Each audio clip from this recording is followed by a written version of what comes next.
Lower دیر میں موسم شجرکاری مہم کا باقاعدہ افتتاح کر دیا گیا جو 10 اگست تک جاری رہے گا۔ اس حوالے سے تفصیل رحمت اللہ سواتی کی اس رپورٹ میں۔ دیر لور میں مونسون شجرکاری مہم کا باقاعدہ افتتاح کر دیا گیا جو 10 اگست تک جاری رہے گا۔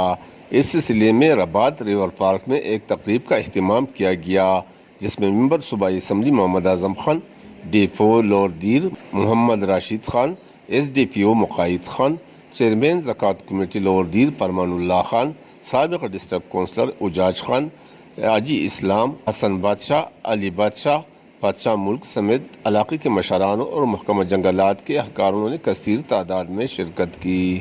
اس موقع پر پودا لگا کر شجرکاری مہم کا افتتاح کر دیا گیا۔